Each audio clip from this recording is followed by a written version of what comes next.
Alô, nação do Mengão, esse é o Coluna do Fla Play. Chega de like, ajuda muito o nosso canal. Conteúdos exclusivos do Coluna pra você, narrações dos gols, trechos dos programas, opiniões e ampla cobertura. Se liga então, se inscreva, ativa o sininho e vamos juntos. Saudações rubro-negras! Fala, galera do Coluna do Fla, eu sou a repórter Letícia Marques e hoje eu tô aqui para um bate-papo muito especial sobre um assunto que assombra os bastidores do Flamengo, que são as lesões, o que está acontecendo no departamento médico e tudo isso que a gente já sabe que hoje, em novembro de 2021, há pouco mais de 20 dias da final da Libertadores, vem causando muito burburinho por aí, então a gente está aqui para bater um papo com quem entende, que é o Dr. Alex Souto Maior. Ele é o fisiologista, já trabalhou no Flamengo, trabalhou no clube entre 2016 e 2017 e aceitou conceder essa entrevista para a gente falar muito sobre o que está acontecendo. Mas antes da gente começar, eu vou pedir para você soltar o dedo no like, compartilhar com todo mundo e ficar de olho. Comenta aqui também o que você vai achar dessa entrevista. Muito prazer, Alex. É um prazer estar aqui com você. Fico feliz que tenha aceitado o nosso convite. A gente vai ter um papinho, tentamos organizar um bom horário para todo mundo. Estamos aqui hoje, então é muito prazer. Fico feliz que você tenha aceitado o nosso convite, como já disse. Obrigado, Letícia. Coluna do Fla já faz parte da minha rotina, já acompanho vocês na rede social.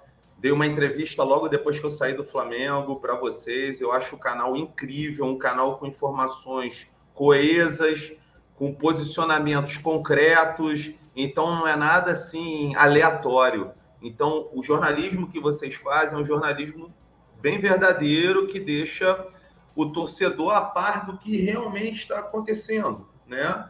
Porque o torcedor é a engrenagem que movimenta o clube, né? Que movimenta o time. Então, isso é muito importante. Parabéns, meu, pelo trabalho de vocês, tá? Muito obrigada, agradeço aqui em nome de toda a equipe, desde a redação, o canal, das redes, todo mundo, muito obrigada.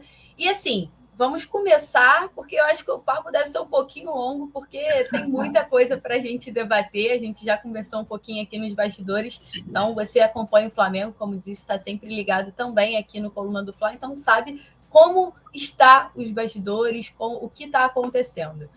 O Flamengo vive uma crise eminente aí no departamento médico, são muitas lesões em um espaço curto de tempo. Recentemente, eu até fiz um levantamento para o Coluna do Fla, em parceria com a Natália, a gente fez um levantamento assim, de todos os dados que aconteceram, de todas as lesões oficiais divulgadas pelo Flamengo de julho até outubro, né? Nessa contagem aí de julho até outubro, que foi exatamente o início da era Renato, né? Quando o Renato assume, até outubro já tinham mais de 22, 23 lesões. De outubro para cá, porque a gente já está em novembro, já tivemos outras lesões por aí. Somente no mês de outubro foi um recorde, foram 14 lesões diferentes, se eu não me engano, em 10 atletas diferentes. Então, assim, é um número muito expressivo. É como se fosse uma lesão a cada 2 dias. Isso eu estou tratando as lesões oficiais divulgadas pelo Flamengo.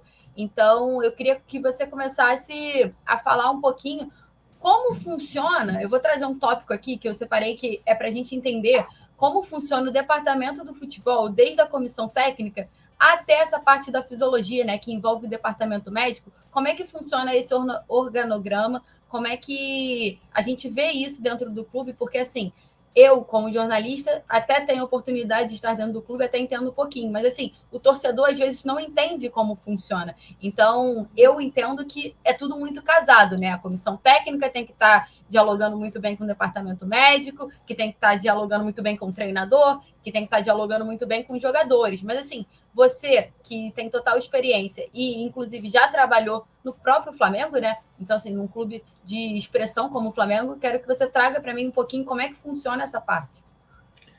Então, Letícia, o organograma, né, é um organograma bem peculiar, né? Pode variar de clube para clube. Eu vou falar do que eu conheço. Existe uma comissão técnica, né? O técnico pode levar ou não a sua equipe, né? Isso vai depender da metodologia do clube. Tem clube que fala assim, a gente não precisa, a gente não quer preparador físico, quer nada, só traz você e teu auxiliar. E tem clubes que permitem, entendeu? Então, por quê? Porque justamente isso acaba atrapalhando o cronograma, né, a programação e a estrutura metodológica da equipe. Então, tem sempre um chefe, assim, eu não gosto dessa palavra chefe, né? Chefe, ele traz muita coisa para ele. Eu gosto de líder. Líder é o cara que ele compartilha com toda a equipe, né? Tem uma diferença muito grande nisso. Então, tem um chefe ali que é determinado pelo clube, que ele comanda a parte do DM, né? Então, ele, dependendo do clube, ele vai ter muita autonomia ou o clube vai determinar essa autonomia. E aí ele tem a chance ou de aceitar quem está ali ou de colocar quem ele quer. Aí é a estrutura do clube, né? Então, tem um chefe ali do DM, que ele comanda ali fisioterapeutas, que ele coordena ali os fisioterapeutas, os médicos. Alex, só para trazer para nome, hoje o chefe do departamento médico do Flamengo é o Tanuri, Márcio Tanuri, certo? Sim. Então, só para o torcedor começar a entender. Sim. Então, assim, o Tanuri, ele tem o controle, né? Ele é o líder, como você usou, de todo o resto do departamento médico. Ele coordena toda essa parte do departamento médico. Então, ele consegue fazer, ele tem a função de fazer a coordenação, né, dos profissionais, fisioterapeutas, educadores físicos, os preparadores físicos, o fisiologista, o fisioterapeuta. Então, ele acaba tendo todo o controle daquele organograma ali. E, de uma forma geral, você tem que, no meu ver, né, você tem que delimitar funções e não centralizar as funções. Quando você centraliza muita coisa, você acaba se perdendo.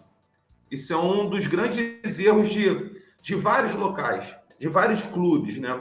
Isso é um erro. O cara, ele tem que ser o centralizador. Isso está errado, né? Você tem que delimitar funções e confiar na sua equipe.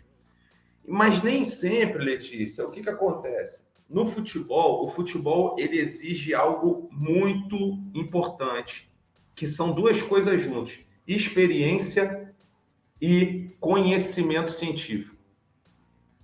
Não adianta o cara não ter um nem outro e ser colocado num covil, num lugar que ele nunca teve experiência. Então, me parece, né? Eu não estou dentro do clube, o que eu vejo pelas mídias é que a mão foi perdida. A mão de comando foi perdida, por quê? Não pelo próprio profissional, mas possivelmente por quem está sendo comandado. E até mesmo por quem comanda, né? Então, eles acabam se embolando em relação a isso. Eu lembro quando eu entrei lá, em 2016, né? Fui com o Muricy Ramalho, e a gente tinha o Centro de Excelência e Performance, que era o CEP-FLA. Né? E isso perdurou durante até 2018, 2019, e eu acho que cortaram o CEP-FLA, acabaram com o CEP-FLA. E naquele momento, nós fomos o clube durante 2, 3 anos que menos teve lesão. A gente sempre tinha os jogadores disponíveis para o treinador.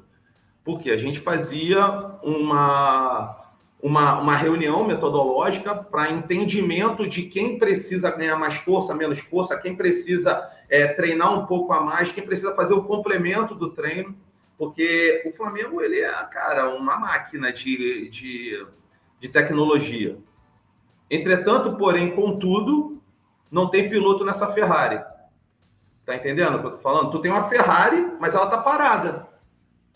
Isso é o grande problema. Você tem que ter um gerenciamento científico de qualidade, uma pessoa que tenha tanto conhecimento técnico, científico, quanto conhecimento prático, da aplicabilidade do futebol. O futebol não é fácil, não é fácil você estar lá dentro. Ainda mais num clube nessa grandiosidade que é o Flamengo. O Flamengo ele não é grande, ele é gigante, ele é imenso. É muita gente que deixa de fazer diversas coisas, principalmente estar com a família, para estar no estádio torcendo, levantando o punho e gritando, sou Flamengo.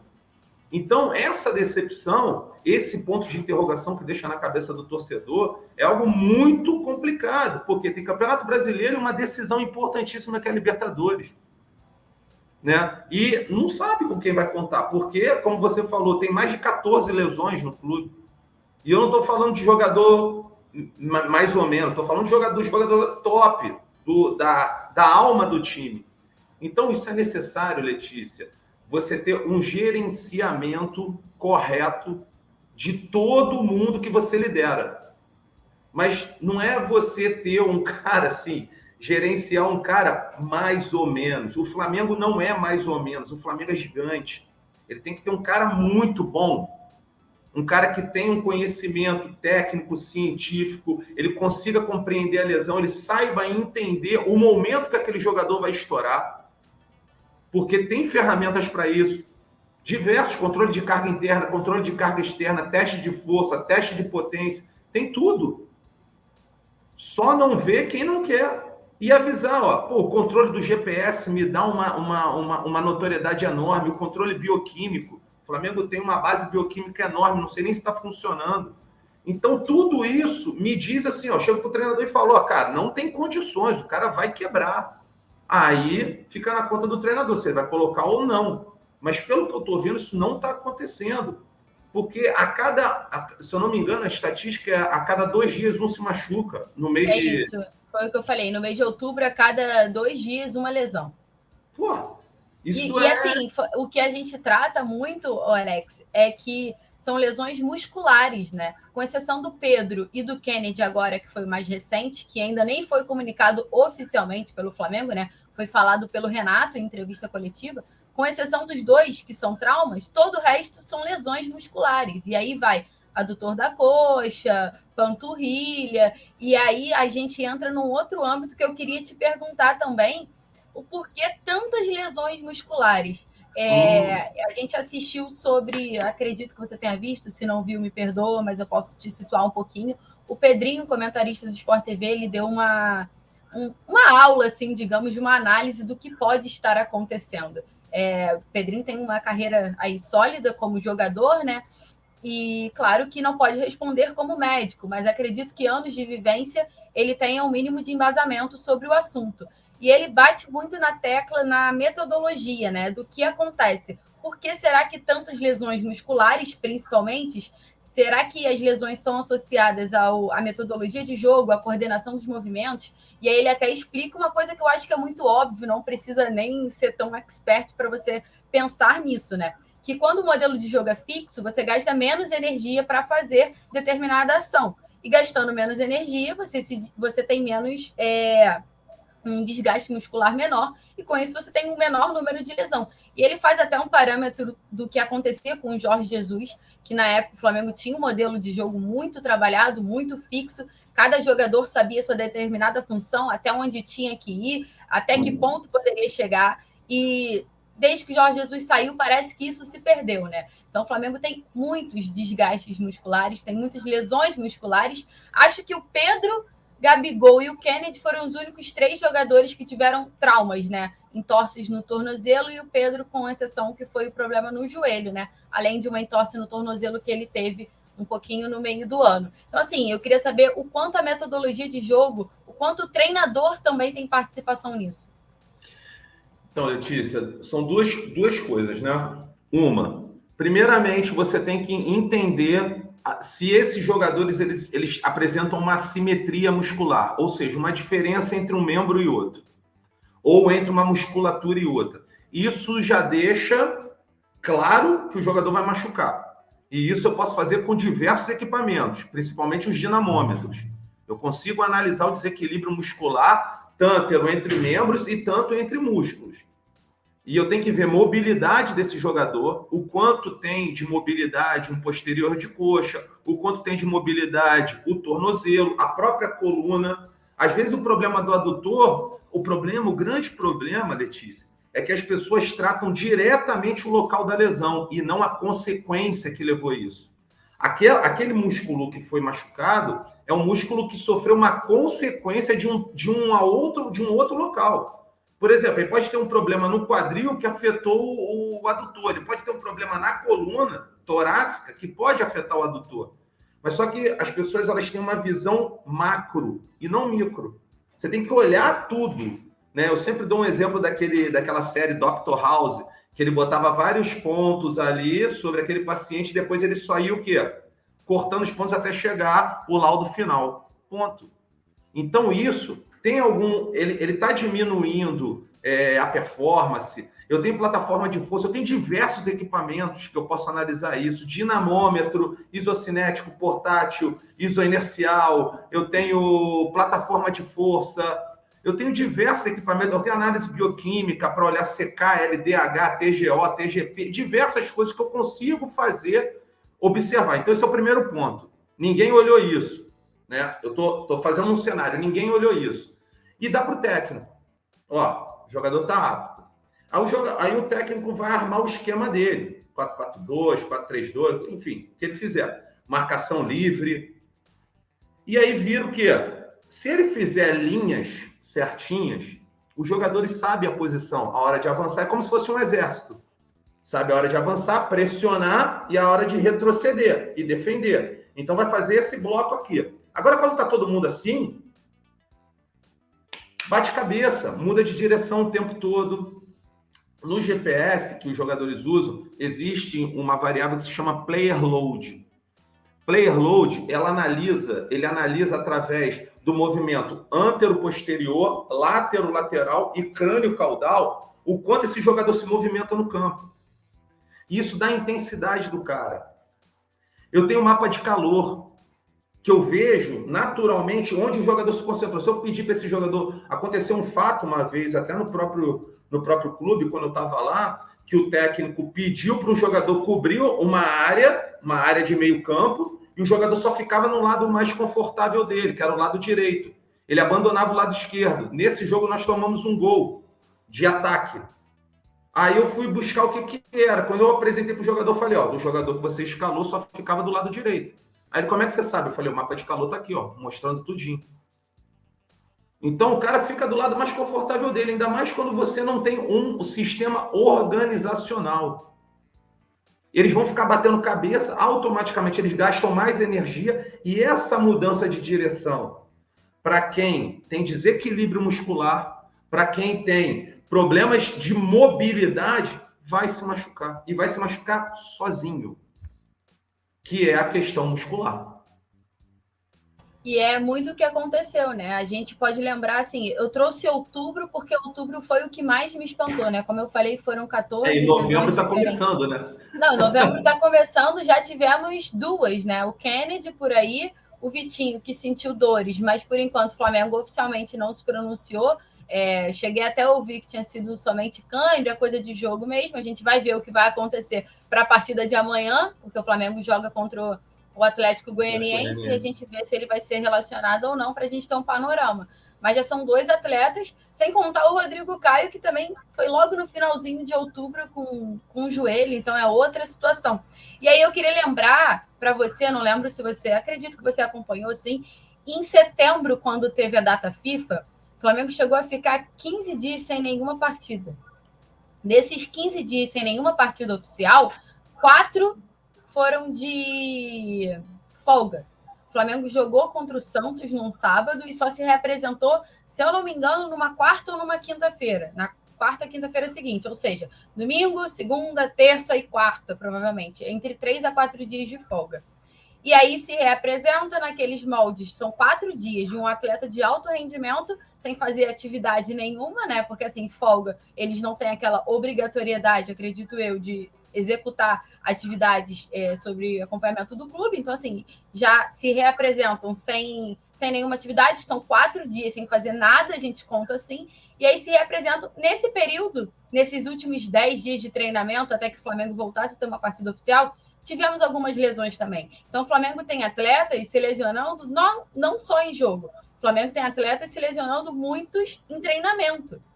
E a gente cansa de receber fulano sentiu um pouquinho no treinamento, não vai para a partida.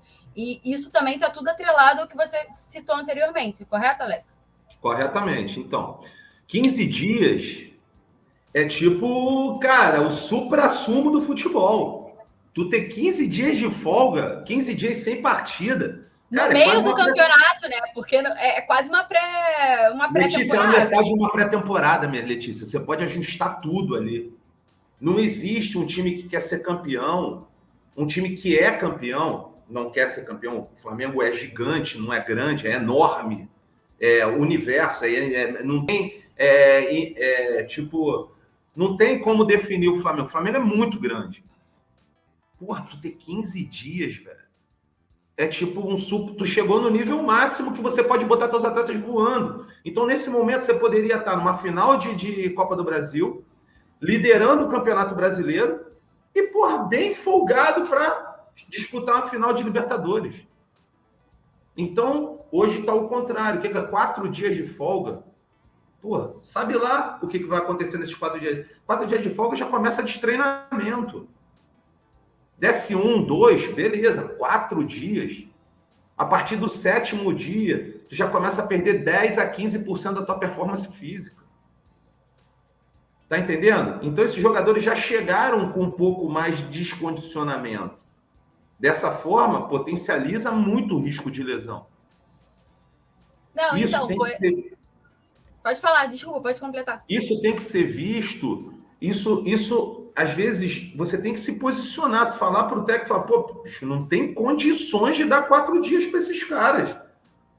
Aí você tem que se posicionar como chefe de departamento, como diretor, alguma coisa tem que se posicionar, falar, não tem como, véio. A gente vai descondicionar. Mas o interessante é assim, por exemplo, eu tenho um centro de treinamento no Recreio, e eu recebo muitos jogadores lá, muitos, que fazem trabalho à parte do clube. Né? E os caras, quando querem, eles vão falar, vai me dar 4 dias? Eu não vou aguentar ficar 4 dias, não. Vou treinar todos os dias. E eles, na verdade, muitos vão treinar lá comigo. Eu não estou falando do Flamengo. Do Flamengo eu não estou falando, mas de outros clubes, né? Do Rio de Janeiro e até de fora do Brasil também. Então, dessa forma, isso é um erro que foi gravíssimo. Uma falta gravíssima. Ia perder não sei quantos pontos na carteira se fosse motorista. Né? Então, cara, é um momento que você tem para você preparar, reorganizar o time, preparar fisicamente. Você tem aí, 15 dias, você deixa os caras um tanque de guerra. Eu lembro do Flamengo, 2019, até mesmo ano passado, até 2019, estou falando mais pelo Jorge Jesus mesmo, era uma máquina de pressão, era sufocar, era pressão e intensidade o tempo todo. E não tinha essa, não vamos fazer 1, 2, nos segurar, não. Vamos fazer 20 gols. Vamos fazer... É para pressionar mesmo o adversário. Como é o esporte? O esporte é isso. É você... O cara não é teu inimigo. O cara é teu adversário. E você tem que ir para cima dele. E o condicionamento físico, a força física, a potência física é fator primordial no futebol. O cara faz uma média aí de 35 a 38 quilômetros por hora em velocidade, vários picos durante o jogo. Eu estou falando, o Usain Bolt, quando bateu o recorde mundial, recorde olímpico, que foi 9,56, ele atingiu 45 quilômetros por hora. Eu estou falando de um jogador que chega a 35, 36 quilômetros por hora com a bola no pé. O Flamengo desceu isso. O Flamengo perdeu essa intensidade. Em vários momentos, eu vi o jogo agora do Atlético Paranaense, pô, parecia um bando, se dando cabeçada um no outro, cansando, e os caras pressionando o tempo todo. Eu ia até comentar isso, para completar que você falou sobre estarem cansando, né? Michael é um atleta que, se eu não me engano, ele jogou todas as partidas do Campeonato Brasileiro, e o Andrei jogou todas as partidas desde que chegou também. O Michael, nas últimas 2 partidas, ele saiu ofegante, assim, de quase estar passando mal. O Ramon foi um atleta que, tudo bem, ele não é tão aproveitado assim, né? Ele geralmente figura entre o banco de reservas e não entrava em campo desde setembro, mas quando teve a oportunidade de ser titular, saiu de campo passando mal. O Ramon chega a vomitar quando ele sai do campo no Maracanã. E acredito que isso tudo tem relação com o físico, né? O quanto você tenta ser intenso, porque eu acho que nenhum jogador entra em campo falando que não vai correr, né? Então, assim, eles entram apilhados, mas o corpo também não aguenta se você não tem um preparo diário. E eu vejo muito isso quando eu estou acompanhando. Assim, o Michael tem horas que ele tenta, mas ele já não tem mais força, ele já não tem de onde tirar força para ele dar um passo a mais. Acho que as últimas 2 partidas ele saiu carregado praticamente. Ele é substituído e sai praticamente carregado do gramado. Então, existe uma estratégia que eu uso bastante, tá, Letícia? Que é o seguinte, teste genético. Eu consigo fazer uma leitura dos genes de lesão e de performance dos atletas. De condicionamento aeróbio, de condicionamento anaeróbio, de risco de lesões. Eu tenho vários genes que a gente mapeia o jogador. Então, ele vai lá fazer o exame de sangue, eu mando para o laboratório e esse resultado vem para mim. Então, ali ele me diz se o cara tem um gene, por exemplo, um gene que se chama ACTN3, né, que é um gene que mostra que o cara tem, se ele está expressado, é que o cara é realmente muito forte. Então, não vou me preocupar muito com esse cara, eu vou manter ele na zona de manutenção. Um cara que tem esse gene mais baixo, eu vou começar a condicionar o treino dele para ele ter uma alteração nesse gene. Outros genes que expressam muito cientificamente, que são genes de lesões articulares e musculares, também mostram nesse exame. Então, vou ter um cuidado maior para diminuir o desequilíbrio, para minimizar a simetria entre uma perna e outra, para minimizar uma simetria entre um músculo e outro, tudo isso. Mas se você não consegue ter esse cenário, você realmente, e não controlar a carga de treinamento, e não prescrever, principalmente, a metodologia de treino correta para aquele grupo de jogadores, porque um é diferente do outro, realmente você vai ter problema. O Michael, ele começa, o jogo começa a 10%, ele está a 100%. Ele já começa aceleradão, cortando, mudando de direção, fazendo facão, tudo. Mas chega uma hora, o próprio grupo não acompanha a velocidade dele. Então, se você notar, ele tenta resolver, às vezes, muitas coisas sozinho, porque o grupo não está acompanhando. Então, chega uma hora, o cara abre o bico. Ele vai pedir para sair. O menino Ramon saiu quase vomitando. Isso é concentração, isso é uma concentração ácida enorme dentro do corpo, que realmente vai gerar tanto a fadiga, quanto o enjoo, quanto o vômito. Isso é notório. Entendeu? Não tem como também um jogador no meio da temporada pedir para sair por câimbra com a mão no posterior de coxa. Pelo amor de Deus. É o caso do Vitinho, certo? Perfeitamente. Se ele senta e bota a mão no posterior de coxa, pô, tem algum problema ou no semitendinoso ou no bíceps femoral, que tem que ser olhado no exame de ressonância magnética. Então, tudo isso que está acontecendo, para quem é especialista, para quem conhece, para quem é da área do esporte, é tipo assim, não adianta você também ser especialista e não trabalhar com esporte. Você também não vai entender nada. Tem que ser especialista e trabalhar com esporte. Só de olhar a gente já sabe o que está acontecendo. Tá entendendo, Letícia? Então é algo assim extremamente preocupante para os torcedores. O cenário tem que mudar. O cenário tem que mudar para já. Porque o pior cenário de todos é a perda da Libertadores. Esse é o pior cenário, né? Então o time, a equipe tem agora, a cada 3 ou 4 dias, tem um jogo, 3 dias eu acho, tem um jogo até a final da Libertadores. O que vai uma maratona até são 20, faltam o quê? 23 dias para a final da Libertadores, e eu acho que o Flamengo tem 5 jogos, ou 6. Perfeito. Como é que vai ser esse cenário? Não sei. E sem jogadores, né? Eu vou trazer para você já como é que tá por aqui, quantos a gente tem hoje no DM. Cada jogo agora, Letícia, vai ser tipo um Big Brother. O pessoal vai ficar olhando o tempo todo para saber se vai acontecer ou vai se machucar alguém ou não. Porque quanto mais perda tiver, pior é as chances de vitória na Libertadores, cara. Isso para o torcedor é o pior cenário que existe. Com certeza. Perfeito? Ô, Alex, eu queria saber, já que a gente entrou já no assunto de torcedores, para a galera mesmo começar a entender como funciona o processo de lesão de recuperação. Por exemplo, um atleta se lesionou na partida e aí ele é entregue ao departamento médico.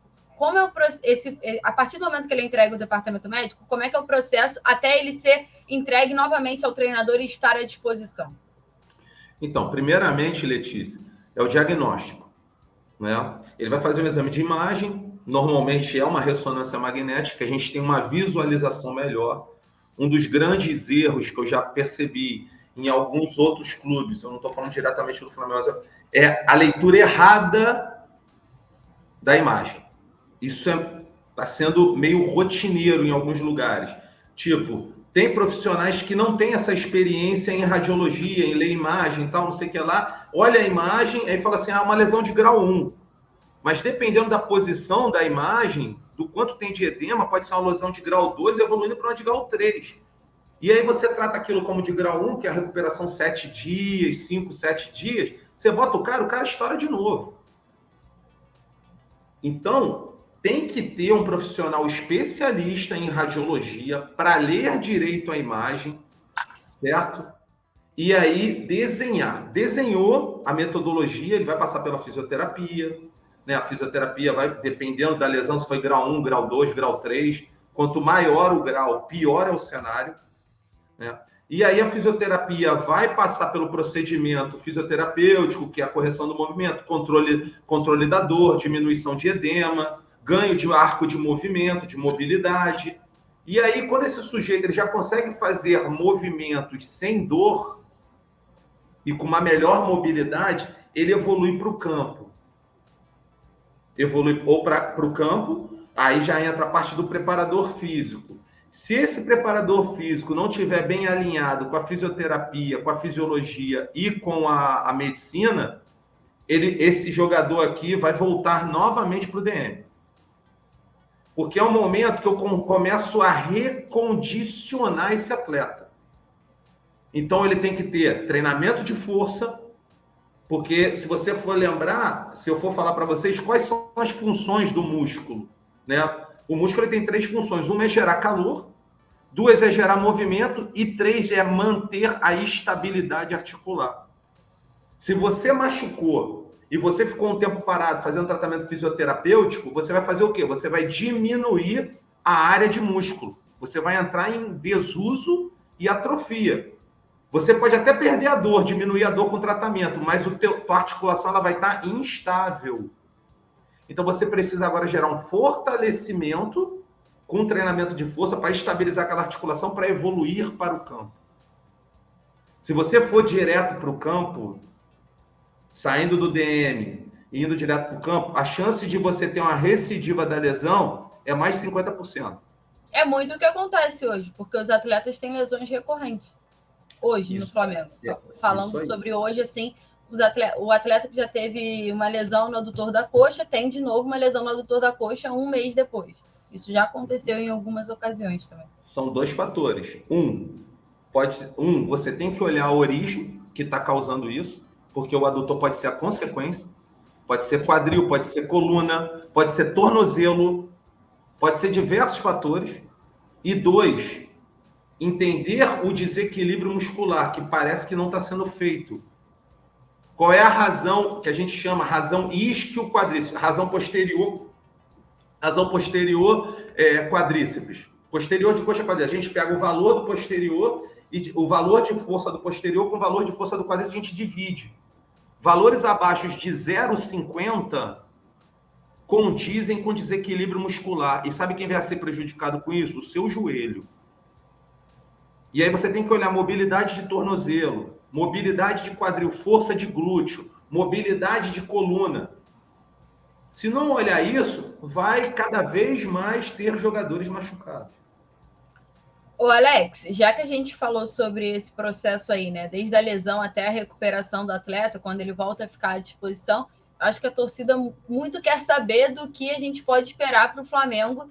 Para essa restante aí de temporada, a gente considera muito a Libertadores, né? Dia 27 de novembro, é a final contra o Palmeiras, lá no Uruguai. O Flamengo viaja dia 24, então a gente tem que, tecnicamente, recuperar todo mundo em 20 dias. Eu vou trazer para você quem está no departamento médico hoje do Flamengo. São 5 atletas. O Flamengo tem no departamento médico o Felipe Luiz, o Diego Ribas, o Arrascaeta, que eu acho que tem sido aí o principal nesse momento, o Pedro e o Kennedy. Como eu falei, o Pedro, a gente sabe que a situação dele é um pouco diferente, né? Ele precisou passar por um procedimento cirúrgico, né? Artroscopia no joelho, para uma lesão de menisco, então a gente sabe que a lesão dele é um pouquinho diferente. O Kennedy, oficialmente, o Flamengo ainda não falou o que aconteceu, somente o Renato, em entrevista coletiva, falou que ele teve uma entorse no tornozelo, então a gente espera aí também. Mas o Arrascaeta, eu acho que é a peça que a gente mais tenta entender o que acontece por aí com o Arrascaeta, e o Arrascaeta teve uma lesão também na coxa, né? Certo? Foi uma lesão também na coxa, quando ele estava com a seleção do Uruguai. E desde então, o Arrasca não voltou ainda. O que você consegue dizer para a gente sobre isso, pelo que você entende da lesão? Dá para jogar Libertadores ou não dá? Cara, então, eu não posso opinar, Letícia, porque eu não vi exame, eu não sei qual é a condição do atleta, eu não sei qual é a condição do atleta. Mas pelo tempo que ele está, né? Uma das coisas que eu tenho dúvidas assim também é essa escalação do Davi Luiz para amanhã. Eu quero ver, pelo menos o que mostraram nas mídias aí, que ele vai para o jogo amanhã. A tendência é que ele esteja pelo menos relacionado ali. Sim, se ele não voltar, se ele não voltar aí, a expectativa é que contra o Palmeiras esteja 100%. Eu acho que o Flamengo está naquela sensação de que contra o Palmeiras tem que estar todo mundo. Tem que estar todo mundo. Porque, cara, era um cara que estava 5 meses sem jogar, né? E ele voltou naquela intensidade ali. Quando eu vi a intensidade dele, eu falei, não vai aguentar 2 jogos. O que eu soube, assim, falando até questão de apuração mesmo, o Davi Luiz precisava de cerca de 1 mês de treinamento. Só de treinamento, para então ele começar a ser relacionado. E aí, quando o atleta está há tanto tempo sem jogar, quando ele volta a ser relacionado, não é de fato relacionar e jogar os 90 minutos. Pode ser jogar os últimos 45, jogar as últimas meia hora. É aquele processo de colocar em campo novamente. Exatamente. Processo de progressão, como você falou. Mas não foi o que aconteceu, né? O Davi Luiz treina, eu acho que 2 semanas e já entra como titular. Joga, eu acho que 40, 50 minutos, mais ou menos. E aí, na outra partida dele, ele joga mais 10 minutos e sofre a lesão. Então, ele só entrou em campo pelo Flamengo em 2 oportunidades, né? As 2 oportunidades pela Libertadores. Desde então, ele está em recuperação dessa lesão. Então, Davi Luiz, o Arrascaeta, que também preocupa, né? O Rodrigo Caio foi um outro atleta que sentiu dores no joelho e também chegou a preocupar, mas o Rodrigo Caio e o Davi Luiz, a gente tem uma pequena chance de que sejam relacionados já para sexta-feira contra o Atlético Goianiense. Esses outros, a gente está nessa dúvida, principalmente o Arrascaeta. Pelo Flamengo, o Arrascaeta não entra em campo desde o dia 3 de outubro, ou seja, mais de um mês. Eu não lembro direito, Letícia. É tanta lesão que eu não lembro direito o local da lesão do Arrascaeta. Do Arrascaeta foi, eu acho, no reto adutor da coxa direita, eu acho. Pode ser no reto da coxa. No reto da coxa. Se for no reto da coxa, é um flexor de joelho. Ele é um flexor de quadril, desculpa, é um flexor de quadril. Então ele vai precisar muito, principalmente ele para chutar, né? Ele usa muito essa musculatura ali, o reto da coxa, ele faz essa flexão de quadril, ele tem essa função. Então, reto anterior direito pode ser? Pode, o reto da coxa é quadríceps, então ele. Pode ser na coxa direita, que é a perna base dele, a perna de base dele. Cara, então é tipo assim, existem tratamentos, eu já trabalhei com PRP, né? Que é a terapia que a gente tira o sangue, centrifuga o sangue e injeta no mesmo local, até mesmo lá no Flamengo. A gente já fez esse trabalho com o Emerson Sheik, com o Everton, que está no Grêmio, entre outros jogadores, e a recuperação foi bem legal, né? Então, é saber o que está sendo feito, né? Se tem um desequilíbrio, a primeira coisa que você tem que fazer também é observar se tem um desequilíbrio muscular, e não é difícil fazer isso. Eu bato nessa tecla porque isso é um método de prevenção, entendeu?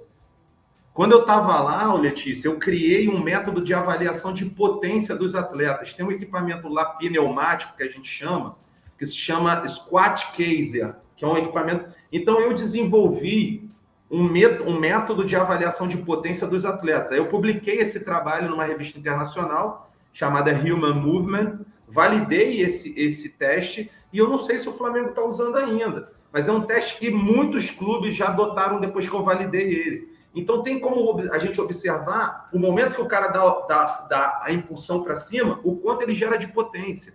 E quando a gente traça a média de todo mundo, quem tiver abaixo tem que entrar no trabalho complementar para chegar na média do time.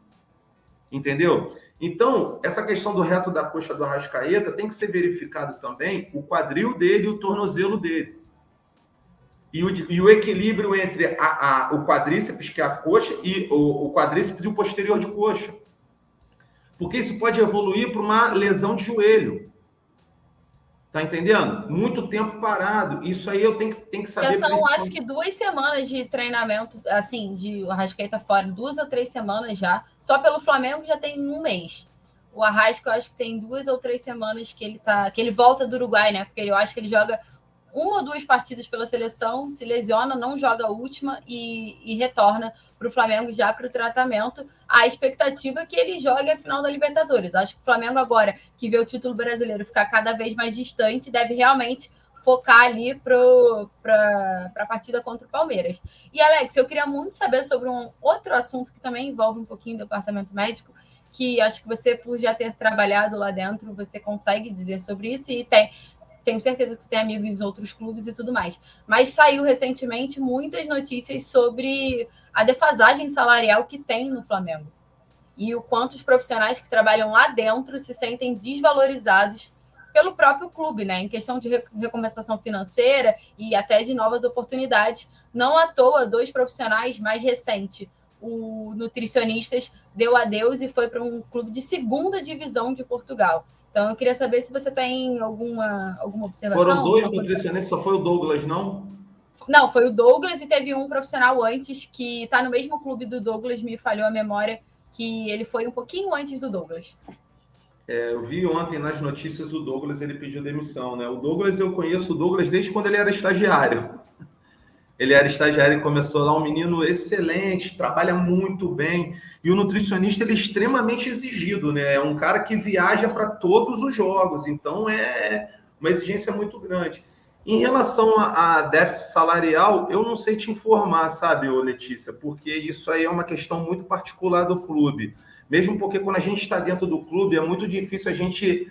É só quem é fofoqueiro mesmo, entendeu? Que vai buscar saber quanto o outro ganha, entendeu? O fofoqueiro, ele faz isso. Ele vai lá querer saber, vai poder reivindicar o dele. Então, eu, por exemplo, como profissional, eu evito isso. Eu ganho o meu salário e eu não quero saber o salário do outro, entendeu? Cada um ganha o que merece, né? Mas a questão mas nem sempre cada um ganha o que merece, né? Nem sempre. Às vezes pode acontecer a desvalorização também, porque é uma marca gigante que o Flamengo envolve, então as pessoas podem diagnosticar aquilo como assim, você está aqui no Flamengo, você está tendo uma notoriedade maior, que vai te levar... Então, eu, por exemplo, eu não vejo isso. Eu pago o que vale o profissional, né? Eu estou falando isso no meu centro de treinamento, em qualquer outro lugar, os eventos que eu contrato pessoas para trabalharem para mim, então eu pago o que o profissional vale, né? Mas essa questão de déficit salarial, eu realmente estou totalmente por fora, mesmo porque eu não faço nem ideia de quanto, como é que está essa folha salarial do Flamengo, porque eu nem vejo por essa premissa, eu vejo pelo lado mesmo técnico-científico. Sim. Alex, queria agradecer, foi um papo excelente, acho que esclareceu todas as minhas dúvidas, as dúvidas do torcedor também. Todo mundo com certeza vai curtir muito, porque a gente entende como funciona todo o processo, né? E é um assunto que está super em alta, principalmente as questões do departamento médico em si, atrelado ao departamento de futebol e também as críticas ao Renato Gaúcho e ao método de jogo, né? Que ele tenta implementar ou não implementou no Flamengo, aí vão os críticos dizer ou não, mas acredito que você sanou todas as minhas dúvidas, a do torcedor também, e aqui agradeço, em nome do Coluna, pela sua participação, por essa entrevista ter sido muito boa, e você pode falar por aí se tiver alguma observação final, algum recado para o Flamengo, algum palpite aí para o restante da temporada, fica à vontade. Então, primeiramente, quero agradecer a oportunidade. Eu estou sempre pronto a esclarecer dúvidas, porque conhecimento não deve ser guardado numa caixinha, ele deve ser mostrado para o mundo o que está acontecendo. A gente viu aí uma entrevista coletiva que ia acontecer em relação a esses problemas do DM e acabou 1h40 de atraso, não teve entrevista, continua não tendo. É um ano eleitoral no Flamengo, então é um ano muito importante para o Landim, presidente, né? Porque ele precisa mostrar que a equipe dele é muito boa para ele poder ter a reeleição. Eu acho isso que ele está ele como presidente ele tem que estar ali vendo e ele está fazendo isso de uma forma bem significativa para poder entender o que está acontecendo com a equipe que ele aprovou de estar lá, né? Eu acho isso muito importante. E, cara, o Flamengo, ele hoje, se a gente for ver o cenário de hoje, é tipo assim, eu tenho que ter, tem o olhar do torcedor e tem o olhar técnico, né? Tem que mudar aí, Letícia, pelo menos uns 80%. Tá? O organizacional, ele repercute o organizacional e o físico abaixo, realmente vai ser bem complicado. Mas a gente está vendo aí os jogos desde do jogo lá, eu vi o jogo do Cuiabá, do Fluminense, eu venho vendo todos os jogos, eu vejo que nada mudou, né? Aconteceu ali a vitória contra o Atlético Mineiro, né? Porém, contudo, não teve um impacto muito significativo perante a torcida. Foi assim, ganhou, beleza, 3 pontos. Mas não foi algo que falou, pô, vamos respirar. Porque logo depois veio contra o Atlético Paranaense e foi o que a gente viu. Chegou um momento que virou um bando. Então, cara, não é o Flamengo isso. Isso não é o Flamengo. O Flamengo, ele precisa, nesse período aí, digamos, até a final, que faltam aí 23 dias, certo? Tem 23 dias para se organizar, para melhorar alguma coisa. Porque, é possível? Cara, o Flamengo ele é enorme, ele é gigante. Ele tem os melhores jogadores hoje. Vou ser um pouco até mais evoluído. Ele tem os melhores jogadores da América Latina, cara. Eu tenho, a Arrascaeta é um mago. O Gabigol é um goleador nato. O Davi Luiz é um monstro na zaga, na defesa. Eu tenho um time incrível. Não tem como. As pessoas... O Flamengo tem que entrar e as pessoas... Igual 2019, o outro time tem que ter medo. Ele não tem que respeitar, não. Tem que ter medo do Flamengo. E isso se perdeu. Se perdeu pela condição física, porque a intensidade baixou muito, e também por algum fator do sistema organizacional. Mas eu acredito que o Flamengo possa evoluir nesses 23 dias se tiver uma estrutura, vamos dizer, uma estrutura metodológica correta. Uma virada de chave, né? É sentar e organizar. Para essa torcida maravilhosa, gigante, enorme, ter um final de ano extremamente feliz, como a gente viu no título de 2019, que parou o Rio de Janeiro. Então, isso é importante para o Flamengo. Uma coisa, eu sempre falo isso, Letícia, é um recado que eu dou. Quem aparece é jogador. Staff não tem que aparecer. Staff não tem que ser mais do que jogador. Entendeu? Quem aparece, quem entra no campo, quem mete gol, quem toma porrada, quem faz tudo, é o atleta. O DM, tudo isso, fica do lado de fora, gerenciando esses caras, para esses caras meterem gol. Então você como staff, você não tem que aparecer. Quem tem que aparecer é jogador, pô. E no Flamengo acontece muita coisa disso. O staff quer aparecer mais do que o jogador. Isso tá errado. Beleza? Beleza, encerrou muito bem. Lembra de uma coisa, uma frase que eu sempre deixo no final. Corpo fraco não sustenta espírito forte. Entendeu? Só esse recado que eu dou.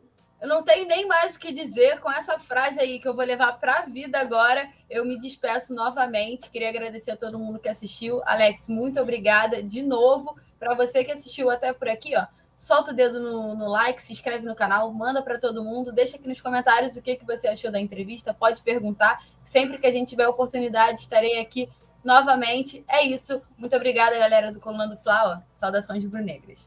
Vamos, Flamengo!